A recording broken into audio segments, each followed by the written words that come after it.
Thanks for joining us today. Today's security training is on email with a message, stop, don't open that. In business, we work with email all the time. A lot of business is transacted during email. Mailboxes are full. We're conducting business all the time. And ask yourself the question, how can viruses get through these days? The most common way that viruses can get through with all the data protection in place is you can get a virus by installing it yourself. And it's because you're getting tricked.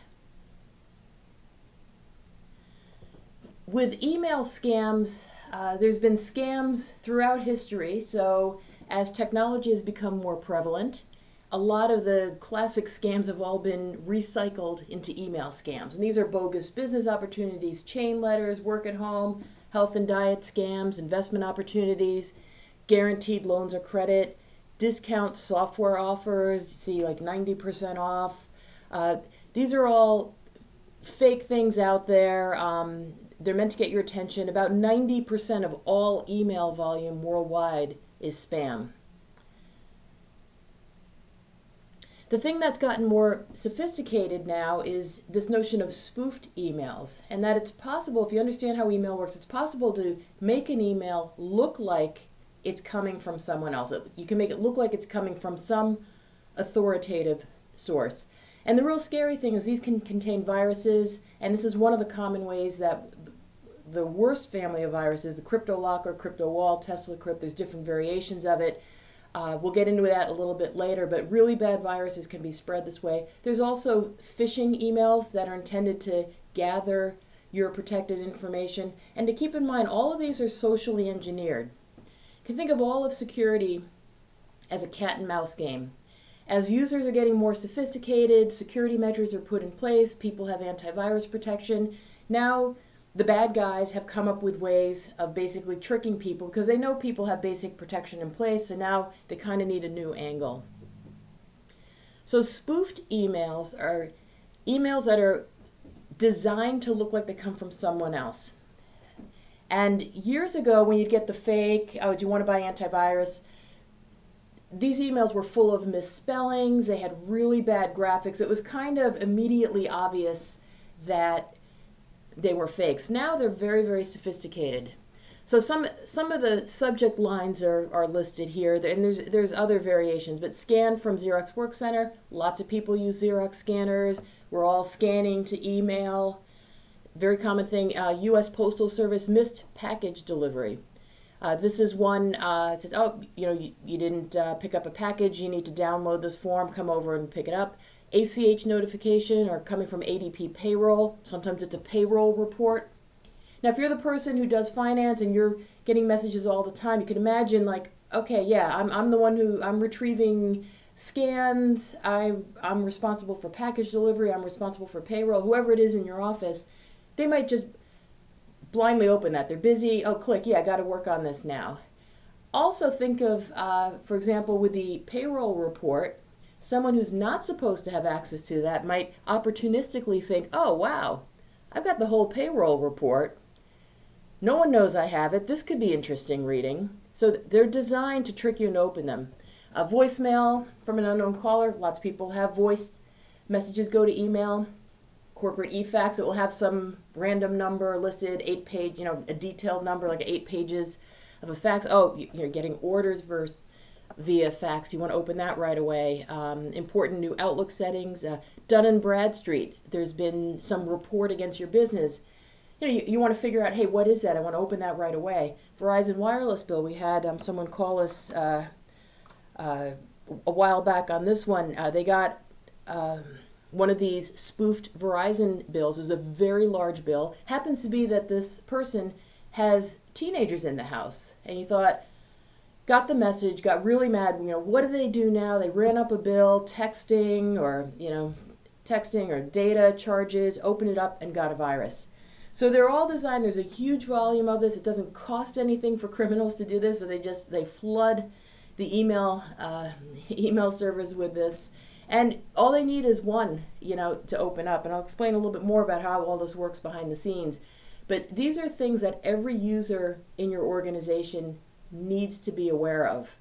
that even with excellent security in place, this can still get through, and it's the user, the end user, is often the weakest link in your security plan. Here's an example of what a U.S. Postal Service fake package email looks. So it says delivery failed for package. It's some random number. The email looks like it comes from U.S. Postal Service. It's sent to some random person. So that's kind of the first clue something is odd. But if you hover over the link, and this is not a live, this is an image of the email, so there's no live link in this actual slide. But when I hovered over it, I could see it's just coming from some random other place, and you could see the .zip. That's something to really watch out for. This is a hidden attachment. So the .zip, that's a zip file. That's usually a way that executables are hidden within emails. So it just looks like a link, and you see, oh, HTTPS. Oh, great, that means it's secure. This is a total trick. They're sending out millions of these and hoping that a few people will open them up. So the threats are always changing. As people put in more and more security measures, you can't open up a newspaper without reading about data security these days, so users are getting a lot more sophisticated. So the threats have to get more sophisticated to kind of stay one step ahead. And that's why we get a lot of questions about this. Well, gee, I have up-to-date antivirus. I have this in place. I have that in place. There are still ways for stuff to get through. There is absolutely no such thing as 100% security. And really the only thing you can do is unplug your PC and put it in a closet. And it'd be completely useless at that. But then you wouldn't be subject to threats like this. So it really is just an ongoing process. Security isn't something you put in place one day and never check again. It's an ongoing thing. Mass data security law requires ongoing user training, and that's why we do these monthly training sessions as well. So this is one on slide number 9, Cryptolocker. So Cryptolocker, CryptoWall, Tesla Crypt, there's many variations of this. This is, if you get this red thing on your screen, this is a really scary situation. If you look on here, it says your personal files are encrypted. This is a virus that gets on your system and basically hijacks all your files. It will encrypt them, basically scrambling everything you've got, making it inaccessible, and then they put a timer on it. Pay us the ransom by this date and you'll get your files back. A very scary situation. In this case, you're paying criminals. Interestingly, there were 2 police stations in Massachusetts that wound up actually paying the ransom because they didn't have a backup. I'm going to get to that a little bit later.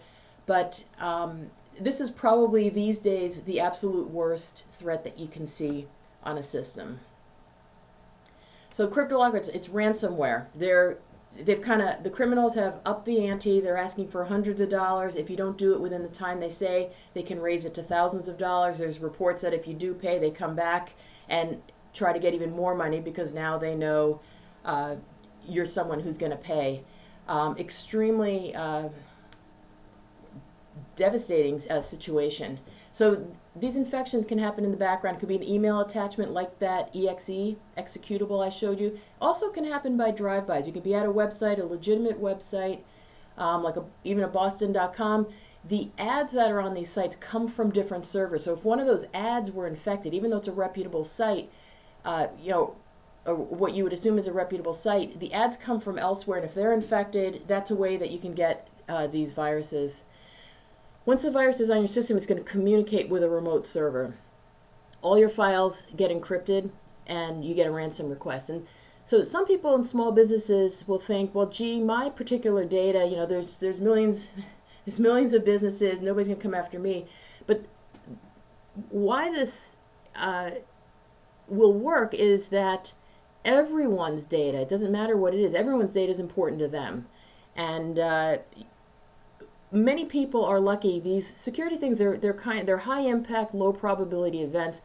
When we work with hundreds of businesses, thousands of desktops, so we see a lot of stuff out there. You may go years and years and not have a situation like this in your business, but we need people to be aware of what's out there and what you need to protect about, and why we're just always at eCarHoot, we're always talking about security, because this stuff is real, it's out there.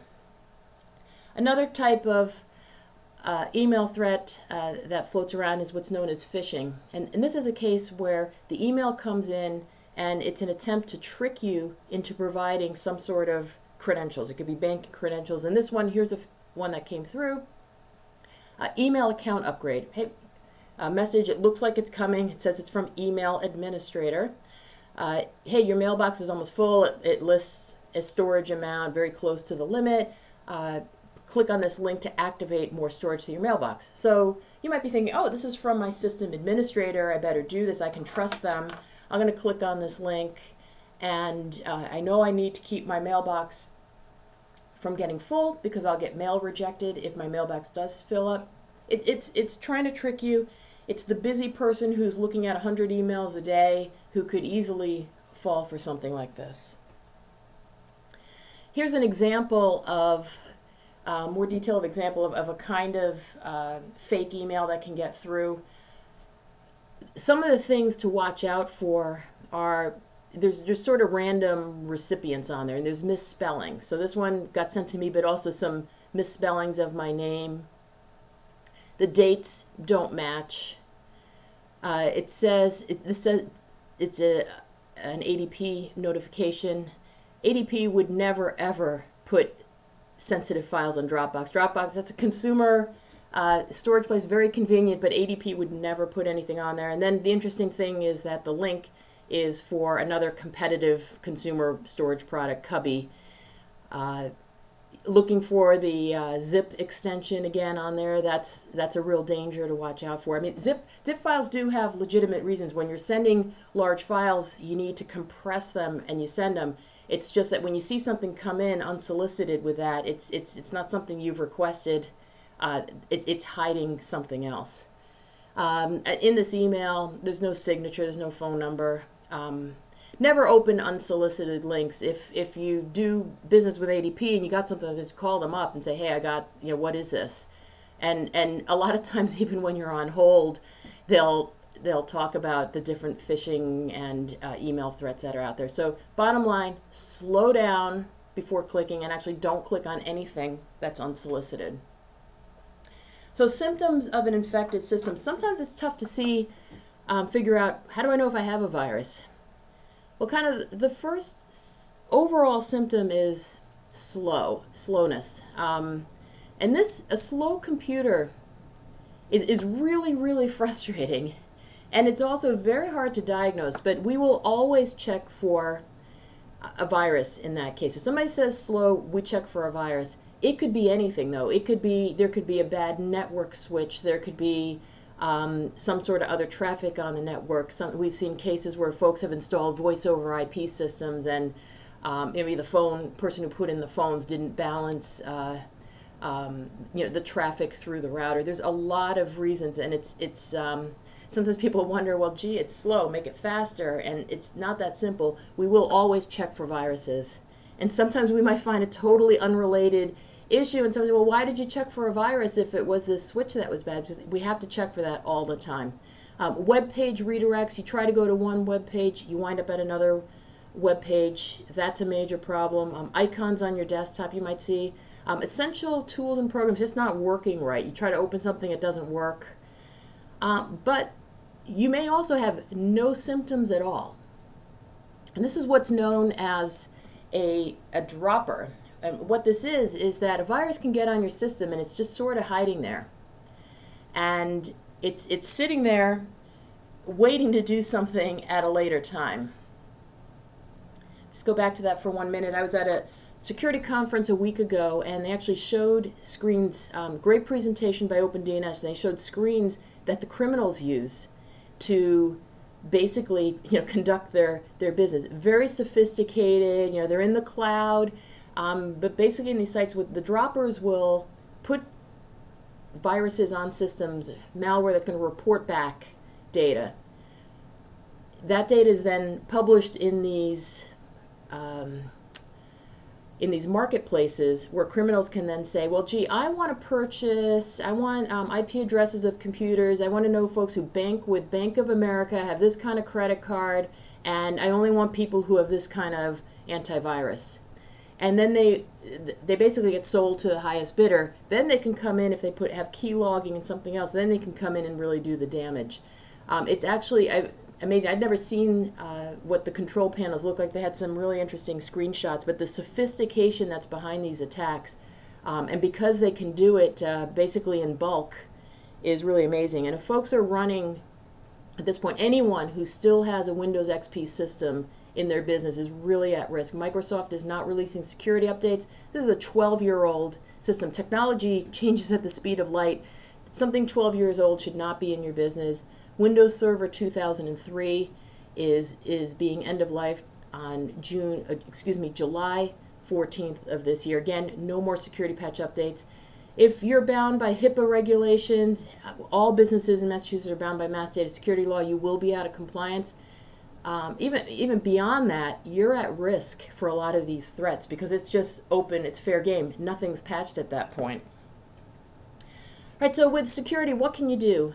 Security is all about layers. And at Ecaro, we're just talking about security all the time. Sometimes people ask, well, gee, I have antivirus. Why do I need perimeter security? Why? It's because you're protecting against all this stuff that's just, the game has changed completely. Even if you look back on just 3 years, it's completely different these days. Filter your spam. We strongly recommend as a best practice that all spam is filtered in the cloud before it gets to your mail server. And even for our clients who are doing cloud-based mail, cloud-to-cloud filtering, filter it first. Never trust unsolicited mail. Treat email attachments with caution. Again, sometimes it's not going to have that .zip file. It might have another extension. They create them to trick you into opening them. So as more of these details are known, they're just going to come up with something new. Keep your antivirus up to date. That's just bread and butter. All our managed service customers, we're watching that all the time. Keep security patches up to date. Keep your firewall up to date. I mean, we'll often recommend, we get the question all the time, well, gee, I picked up this router at Staples, whenever, a couple years back, why are you recommending this SonicWall router? It's a lot more expensive. We want to see a business class router. It doesn't have to be extremely expensive, but we want to see a business class firewall in every business. Perimeter security on top of that, we recommend the comprehensive gateway security. That's analyzing traffic that's coming in and out of your network. Extremely important because it's these pieces working together that help you. It's not one thing alone.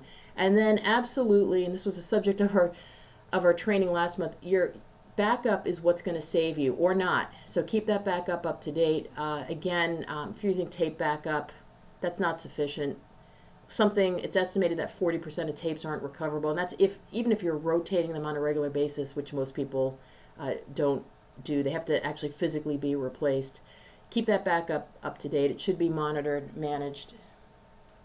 All right, so with that, we want to end on time. We're trying to make this training quick. It's a lot of material.